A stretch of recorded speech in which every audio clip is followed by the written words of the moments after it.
آج ہم ایک بہت ہی بنیادی سوال پر بات کر رہی ہیں، ایک ایسا سوال جو شاید ہر پاکستانی کے ذہن میں گردش کرتا ہے۔ ہمارا ملک معاشی طور پر اپنے پیروں پر کیسے کھڑا ہو سکتا ہے؟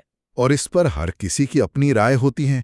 کوئی کہتا ہے صنعتیں لگائیں، کوئی کہتا ہے زراعت پر توجہ دیں۔ بالکل، لیکن ہمارے پاس جو ریسرچ اور مضامین ہیں وہ ایک بہت حیران کن لیکن سیدھا جواب دیتے ہیں۔ اور وہ جواب کیا ہے؟ جواب یہ ہے کہ اس کا تعلق فیکٹریوں یا سڑکوں سے زیادہ ہمارے اسکولوں سے ہے۔ آئیے دیکھتے ہیں کیسے۔ یہ ایک ایسا تعلق ہے جو اکثر لوگوں کو یوں سمجھے کہ حیران کرتا ہے۔ ہم عام طور پر سوچتے ہیں کہ جب ملک امیر ہوگا تو پھر تعلیم پر خرچ کرے گا۔ جی، کہ تعلیم ایک نتیجہ ہے، شرط نہیں۔ بالکل، لیکن جو مواد ہمارے پاس ہیں وہ کہتا ہے کہ یہ مساوات، یہ ایکویشن بالکل الٹی ہے۔ پہلے تعلیم پر سرمایہ کاری ہوتی ہے، اس کے بعد ملک امیر ہوتا ہے۔ اور پاکستان اس وقت کہاں کھڑا ہے؟ پاکستان اس وقت ایک بہت ہی خطرناک جال میں پھنسا ہوا ہے جسے ماہرین ہیومن کیپٹل ٹریپ کہتے ہیں۔ اچھا، ہیومن کیپٹل ٹریپ، یہ سننے میں تھوڑا تکنیکی لگتا ہے۔ آسان لفظوں میں اس کا کیا مطلب ہے؟ دیکھیں، اس کا مطلب یہ ہے کہ ہم ایک ایسے چکر میں پھنس گئے ہیں جہاں ہماری معیشت کو اعلیٰ ہنرمند لوگوں کی ضرورت ہے، لیکن ہمارا تعلیمی نظام ویسے لوگ پیدا ہی نہیں کر رہا۔ اور جب تک ایسے لوگ نہیں ہوں گے تو اعلیٰ ہنر والی صنعتیں یہاں آئیں گے ہی کیوں؟ یہ ایک نہ ختم ہونے والا چکر ہے۔ اور اس کی بنیاد کتنی کمزور ہے، اس کا اندازہ ایک عدد سے ہوتا ہے جو میں نے پڑھا تو مجھے واقعی دھچکا لگا۔ کون سا عدد؟ ہمارے ذرائع کے مطابق پاکستان میں 10 سال کی عمر کے 77% بچے ایک سادہ سا جملہ تک نہیں پڑھ سکتے۔ 77%! یہ تو ایک قومی ایمرجنسی ہے۔ بالکل، یہ صرف بچوں کے مستقبل کا سوال نہیں ہے۔ نہیں، یہ آج کی معیشت کا سوال ہے۔ اس کا مطلب یہ ہے کہ ہم ایسی ورک فورس تیار کر رہے ہیں جو کل کی فیکٹری یا دفتر کے لیے تیاری نہیں ہے۔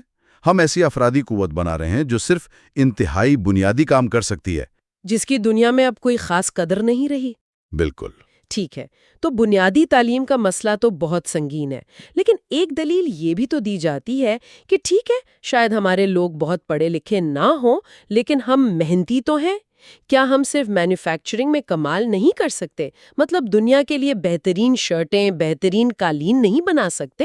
یہ ایک بہت اہم سوال ہے، اور اس کا جواب ہمیں دوسرے بڑے مسئلے کی طرف لے جاتا ہے: جدت ترازی کا فقدان، یا انوویشن ڈیفیسٹ۔ جدت ترازی۔ جی، آج کے دور میں کوئی بھی ملک صرف سستی چیزیں بنا کر امیر نہیں ہو سکتا۔ اس میں آپ کا مقابلہ بنگلہ دیش اور ویتنام جیسے ممالک سے ہے، جہاں منافع بہت ہی کم ہے۔ تو امیر ممالک کیسے امیر ہیں؟ امیر ممالک اس لیے امیر ہیں کیونکہ وہ ایسی چیزیں بناتے ہیں جو پہلے موجود ہی نہیں تھیں، جیسے آئی فون یا جدید ادویات یا پھر مصنوعی ذہانت کے الگورتھمز۔ اور جدت ترازی یعنی انوویشن، یہ رٹا لگانے والے نظام سے تو نہیں آ سکتی ہے نا؟ کبھی بھی نہیں۔ کے مقابلے میں ٹیکنیکل مضامین تو دگنے پڑھتے ہیں، لیکن انسانیات یا ہیومینٹیز جیسے مضامین ایک تہائی پڑھتے ہیں۔ اور اس کا براہ راست اثر پیٹنٹ گیپ پر ہوتا ہے۔ وہ کیسے؟ دیکھیں، جدت ترازی کے لیے صرف ٹیکنیکل علم کافی نہیں، اس کے لیے تخلیقی سوچ، تنقیدی فکر اور مختلف شعبوں کے علم کو جوڑنے کی صلاحیت بھی چاہیے۔ تو ہمارا نظام صرف ٹیکنیشین بنا رہا ہے؟ بہترین ٹیکنیشین بنا رہا ہے، لیکن موجد یا انوویٹر نہیں۔ نتیجہ یہ ہے کہ پاکستان ٹیکنالوجی درآمد کرتا ہے، خود ایجاد نہیں کرتا، اور اس کے لیے ہمیں ہر سال اربوں ڈالر لائسنسنگ اور رائلٹی کی مد میں باہر بھیجنے پڑتے ہیں۔ اچھا، تو اگر ہمارے پاس جدت نہیں ہے تو کیا باہر کی کمپنیاں صرف سستی لیبر کی وجہ سے بھی نہیں آئیں گی؟ کیا یہ کافی نہیں؟ آخر یہاں اجرتیں تو بہت کم ہیں۔ یہ ایک بہت عام غلط فہمی ہے۔ آج کی ملٹی نیشنل کمپنیاں سستی لیبر کی تلاش میں نہیں، بلکہ ہنرمند لیبر کی تلاش میں آتی ہیں۔ اس کی کوئی مثال ہے؟ ایک سادہ مثال لیں۔ فرض کریں ہنڈائی جیسی کمپنی ایک نیا پلانٹ لگانا چاہتی ہے۔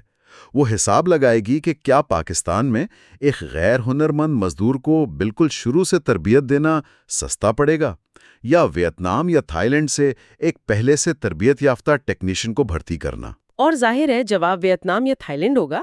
کیوں؟ کیونکہ یہاں تربیت دینے پر جو اضافی لاگت آئے گی، جسے ماہرین سکل پریمیم کہتے ہیں، وہ مزدوری کی بچت سے کہیں زیادہ ہوگی۔ بالکل۔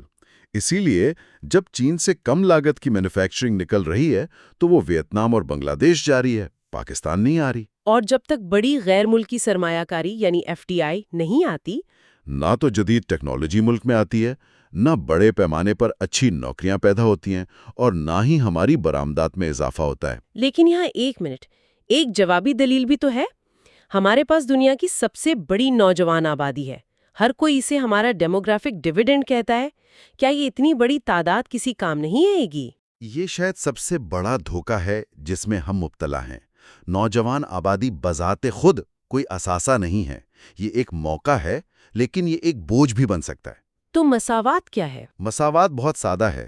نوجوان آبادی پلس تعلیم نہیں، پلس ہنر نہیں، از اکول ٹو یہ ڈیویڈنڈ نہیں، بلکہ ایک بہت بڑی ذمہ داری، ایک لائبلٹی ہے۔ یعنی یہ ترقی نہیں لائے گی؟ ایک غیر تعلیم یافتہ بے روزگار نوجوان نسل معاشی ترقی نہیں لاتی، بلکہ سماجی بے چینی، جرائم اور ریاستی وسائل پر بوجھ کا باعث بنتی ہے۔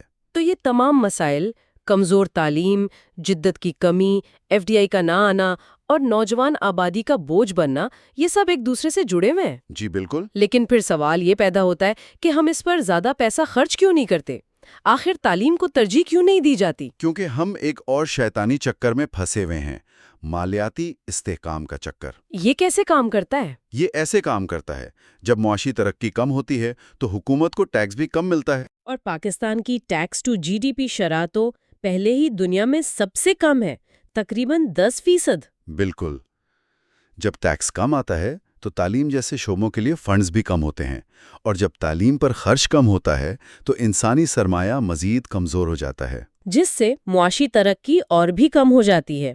تو یہ ایک ایسا جال ہے جس سے نکلنا بہت مشکل ہے۔ بہت مشکل۔ تو ان تمام نکات کا خلاصہ یہ ہوا کہ ہم مڈل انکم ٹریپ کی ایک بہترین مثال ہیں۔ جی۔ یعنی ہم غربت سے تو نکل آئے، لیکن اب ایک درمیانی آمدنی کی سطح پر آ کر پھنس گئے ہیں، کیونکہ ہم نہ تو امیر ممالک سے ہنر میں مقابلہ کر سکتے ہیں اور نہ ہی غریب ممالک سے اجرت میں۔ تو اس جال سے نکلا کیسے جا سکتا ہے؟ تاریخ ہمیں بتاتی ہے کہ جو ممالک اس جال سے نکلے، جیسے جنوبی کوریا یا سنگاپور، انہوں نے ایک ہی کام کیا۔ انہوں نے معاشی ترقی کا انتظار نہیں کیا، بلکہ اس سے کئی دہائیاں پہلے تعلیم کو اپنی سب سے بڑی قومی ترجیح بنایا۔ جنوبی کوریا کی مثال بہت دلچسپ ہے۔ بہت زیادہ۔ 1960 میں جب جنوبی کوریا کی فی کس آمدنی پاکستان سے بھی کم تھی، تو اس کی ترقی کا آغاز فیکٹریوں سے نہیں بلکہ اساتذہ سے ہوا۔ انہوں نے غربت کے باوجود تعلیم پر سرمایہ کاری کی، اور اسی انسانی سرمایہ نے بعد میں سیمسنگ اور ہنڈائی جیسی کمپنیوں کو جنم دیا۔ یہ بات واقعی سوچنے پر مجبور کرتی ہے کہ ہم شاید بنیادی فارمولا ہی غلط سمجھ رہے ہیں۔ جی۔ اچھا، یہ تو ہوئی بنیاد کی بات جو کافی کمزور ہے، لیکن کیا ڈیجیٹل انقلاب، AI اور یہ ساری نئی ٹیکنالوجی ہمیں اس مسئلے سے چھلانگ لگانے میں مدد دے سکتی ہے؟ کیا یہ ایک شارٹ کٹ ہو سکتا ہے؟ ڈیجیٹل انقلاب ایک بہت طاقتور محرک یعنی کیٹلسٹ ضرور ہو سکتا ہے، لیکن یہ کوئی جادو کی چھڑی نہیں ہے۔ اس کا فائدہ بھی اسی کو ہوگا جس کی بنیاد مضبوط ہو۔ مطلب یہ خود بخود نہیں ہوگا؟ بالکل نہیں۔ ہمارے ذرائع کے مطابق ڈیجیٹل ترقی کے 4 ممکنہ راستے ہیں۔ پہلا ہے ICT ایکسپورٹس، اور یہ پاکستان کے لیے ایک روشن پہلو ہے۔ اس سال کے پہلے 4 مہینوں میں ہماری IT برآمدات میں تقریباً 20% اضافہ ہوا ہے۔ یہ تو بہت اچھی خبر ہے، لیکن عالمی سطح پر تو 75% ڈیجیٹل برآمدات ترقی یافتہ ممالک کے پاس ہیں، تو ہم اس دوڑ میں ابھی بھی بہت پیچھے ہیں۔ بہت پیچھے۔ باقی 3 راستے ہیں: پیداواری صلاحیت میں اضافہ، روزگار کے نئے مواقع جیسے فن ٹیک اور کامرس، اور بہتر طرز حکمرانی۔ لیکن ان سب کے مرکز میں پھر وہی ایک سوال ہے، کیا ہمارے پاس ان مواقع سے فائدہ اٹھانے کے لیے انسانی سرمایہ موجود ہے؟ سادہ لفظوں میں، آپ ایک ایسی آبادی سے اعلیٰ قدر کی ڈیجیٹل مصنوعات برآمد کرنے کی توقع کیسے کر سکتے ہیں جس کی اکثریت بنیادی حساب کتاب یا تنقیدی سوچ کی صلاحیت نہیں رکھتی؟ یہ ایک بہت اہم نکتہ ہے۔ ڈیجیٹل ٹولز اور ایک تعلیم یافتہ کارکن ایک دوسرے کا متبادل نہیں، بلکہ ایک دوسرے کی طاقت کو بڑھاتے ہیں۔ یعنی یہ مل کر کام کرتے ہیں۔ بالکل۔ ڈیجیٹل معیشت تعلیم یافتہ لوگوں کو انعام دیتی ہے، یہ غیر تعلیم یافتہ لوگوں کا انتظار نہیں کرتی۔ اس لیے تعلیمی نظام کو ٹھیک کرنا ڈیجیٹل ایجنڈے سے الگ نہیں بلکہ اس کی پہلی شرط ہے۔ تو اس سب کے بعد سوال یہ پیدا ہوتا ہے کہ حکومت اس حقیقت کو کتنا سمجھ رہی ہے؟ اعلانات تو بہت بڑے بڑے ہوئے ہیں۔ جی، اعلانات تو بہت ہیں۔ 2030 تک مصنوعی ذہانت یعنی AI میں $1 بلین کی سرمایہ کاری، 1000 PhD اسکالرشپ اور 10 لاکھ لوگوں کو تربیت دینے کا منصوبہ، یہ سب سننے میں تو بہت اچھا لگتا ہے۔ اور یہ برا منصوبہ نہیں ہے، اس سے فیز 1 سمجھ لیں۔ حکومت سپلائی سائیڈ یعنی ٹیلنٹ پیدا کرنے پر توجہ دے رہی ہے، جو کہ ضروری ہے۔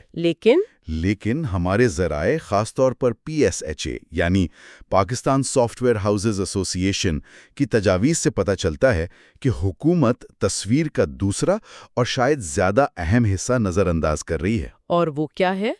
اس ٹیلنٹ کو ملک میں روکنا، ریٹینشن۔ آپ 1000 PhD اور 10 لاکھ ماہرین تو تیار کر رہے ہیں، لیکن آپ کی پالیسیاں انہیں گریجویشن کے فوراً بعد ملک چھوڑنے پر اکسا رہی ہیں۔ اچھا، تو یہ صرف ٹیلنٹ پیدا کرنے کا مسئلہ نہیں بلکہ اسے سنبھالنے کا بھی ہے۔ PHSA نے کون سے بڑے مسائل کی نشاندہی کی ہے؟ سب سے پہلا اور بڑا مسئلہ ہے ٹیکس پالیسی میں عدم استحکام۔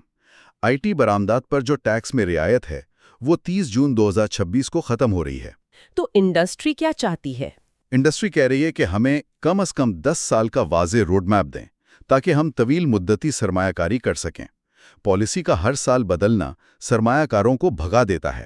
اور دوسرا مسئلہ تو شاید ہر IT پروفیشنل کو براہ راست متاثر کرتا ہے، انکم ٹیکس۔ جی، پاکستان میں IT پروفیشنلز 5 سے 35% تک انکم ٹیکس دیتے ہیں، جبکہ دبئی یا دیگر خلیجی ممالک میں یہ شرح 1% سے بھی کم ہے۔ یہ تو بہت بڑا فرق ہے۔ بہت بڑا۔ PHHA نے واضح طور پر خبردار کیا ہے کہ اس وسیع فرق کی وجہ سے ہمارے سب سے بہترین اور سینئر انجینئرز اور آرکیٹیکٹس ملک چھوڑ کر جا رہے ہیں۔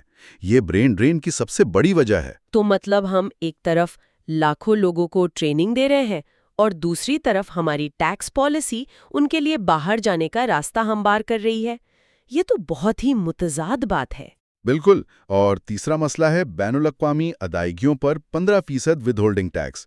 جب ایک پاکستانی IT کمپنی کسی غیر ملکی ماہر مثلاً برازیل کے ڈیزائنر کی خدمات حاصل کرتی ہے تو اسے ادائیگی پر یہ ٹیکس دینا پڑتا ہے، جس سے ان کی لاگت بڑھ جاتی ہے۔ اور یہ چیز ہماری کمپنیوں کو عالمی سپلائی چین کا حصہ بننے سے روکتی ہے۔ تو حل کیا ہے؟ کیا حکومت کو مزید پیسہ خرچ کرنا چاہیے؟ پیسہ خرچ کرنے سے زیادہ سمت درست کرنے کی ضرورت ہے۔ فوری قدم یہ ہونا چاہیے کہ PHSA کی ان تجاویز کو مانا جائے اور ٹیکس نظام میں استحکام لایا جائے۔ اس پر کوئی اضافی خرچ نہیں آئے گا۔ اور اس کا فائدہ کیا ہوگا؟ فائدہ یہ ہوگا کہ اگر IT برآمدات کا $25 بلین کا ہدف حاصل ہو گیا تو ٹیکس کی بنیاد خود بخود وسیع ہو جائے گی۔ اور طویل مدتی منصوبے کیا ہونے چاہیے؟ 2 اہم چیزیں۔ ایک تو نیشنل AI فنڈ کا صحیح استعمال۔ یہ فنڈ صرف یونیورسٹیوں میں تحقیقی مقالے چھاپنے کے لیے نہیں ہونا چاہیے۔ تو پھر کس لیے ہونا چاہیے؟ بلکہ اس تحقیق کو تجارتی منصوبوں یعنی سٹارٹ اپس میں بدلنے کے لیے استعمال ہونا چاہیے، اور اس کا انتظام بیوروکریٹس کے بجائے نجی شعبے کے ماہرین کے پاس ہونا چاہیے۔ اور دوسرا ہے ڈیجیٹل خود مختاری پر سرمایہ کاری۔ اس کا مطلب ہے کہ ہمیں اپنا قومی GPU کلسٹر بنانا ہوگا تاکہ ہمیں AI ماڈلز چلانے کے لیے Amazon یا Google پر انحصار نہ کرنا پڑے، اور مقامی ڈیٹا سینٹرز کو فروغ دینا ہوگا۔ اور ان سب کی نگرانی کیسے ہو؟ سب سے اہم بات، ان تمام منصوبوں کی نگرانی کے لیے وزیر اعظم آفس میں ایک ڈیلیوری مینجمنٹ یونٹ بنایا جائے جو ہر 3 ماہ بعد پیش رفت پر رپورٹ دے، کیونکہ موجودہ نظام پریس ریلیز پر چلتا ہے، پروجیکٹ کے نتائج پر نہیں۔ تو اس ساری گفتگو کا خلاصہ یہ ہے کہ پاکستان کی معاشی ترقی کا راستہ فیکٹریوں سے نہیں بلکہ ہمارے کلاس رومز سے شروع ہوتا ہے۔ بالکل۔